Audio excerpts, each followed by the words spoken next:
I really started to get into meth, crystal meth, really bad. And then eventually Monica got involved in it. It was no holds barred.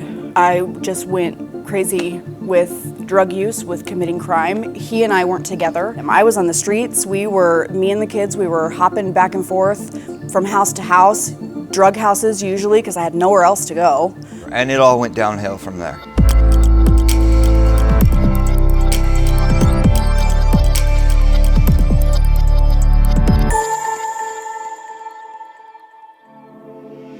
Hi, my name is Monica. This is my husband, Greg, and we are past Mission residents.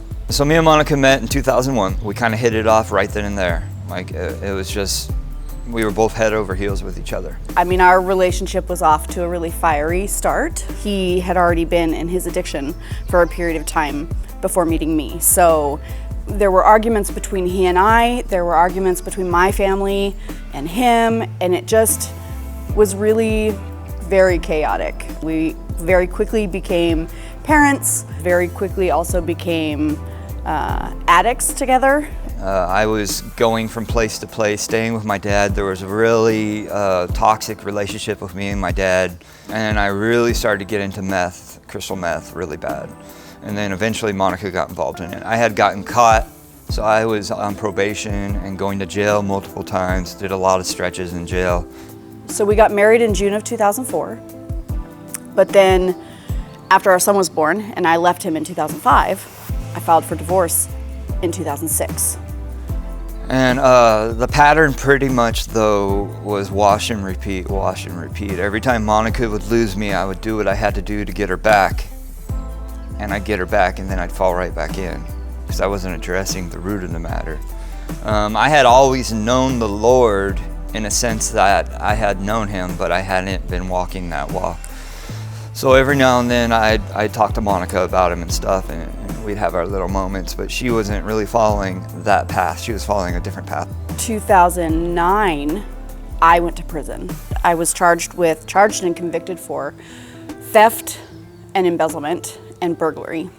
And I was just kind of doing my time in prison. That's where God found me.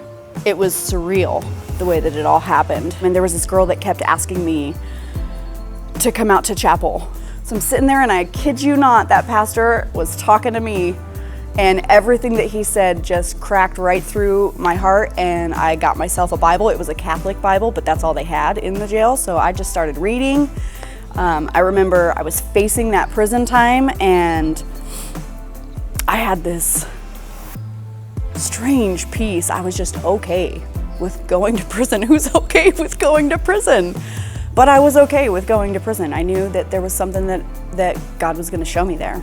I got in contact with Monica. I wrote her in prison and we were writing back and forth. So we came up with a plan. We wanted to get back together and do it the right way and get our kids back. So when Monica finished her program, she went up to the Gospel Rescue Mission, the Fixo Family Center. She went ahead of me and was having visitations with the kids. So when I finished college, I went to the men's mission in Grants Pass, Oregon, Gospel Rescue Mission. And I was 100% surrendered. I was ready to change. All I wanted was my wife and kids back and to be a man and a family man. And I had given my life to Christ. I had surrendered. There were still some reservations there, but God was working with me. He could work with me now. Really, the structure, the accountability, and the different skills that I got to pick up, that was really how I built my foundation for where I'm at now. During my stay there, I was able to focus more on my relationship with Christ and my relationship with my wife and my kids. I had learned to put Christ above all things. God helped me clear the fog and learn how to be a leader. Pastor Jay, who was a pastor at the time, put us through marriage counseling and marriage classes, and we completed that. And at that time, he said he would remarry us. So we actually remarried. In the living room at the Fixo Family Center. Yeah, there's a picture of us there. July of 2012, our HUD housing came up and we got our first apartment. Since leaving the mission, God has blessed us in so many ways. We got full custody of our children, which is a major blessing and goal of ours. Monica finished school and got a job in a mental health agency where she can help others who deal with the same issues she had. I myself got a job at Dick Webster Computers here in Grants Pass, where I was an IT technician.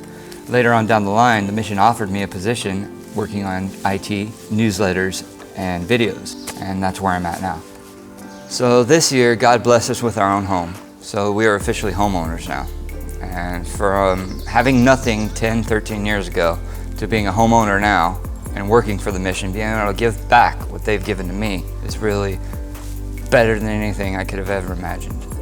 That 2 years that I really got to spend at the mission, learning structure, learning accountability, learning how to be a human that makes healthier choices, and having that safe place to do so, to make mistakes and figure out how to, I need to do something different.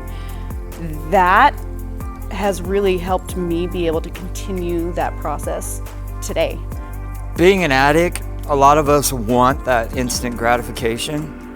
Like, we do good for 1 week and we think, okay, why hasn't everything come to us? But if I could just say to the people that are thinking about going to the mission, it's hard work. I'll say it like someone said to me, and I believe Christ was saying this to my heart. It's not gonna be easy, but it's gonna be worth it. I've realized what I wanted was an anthill. The Lord has given me a mountain.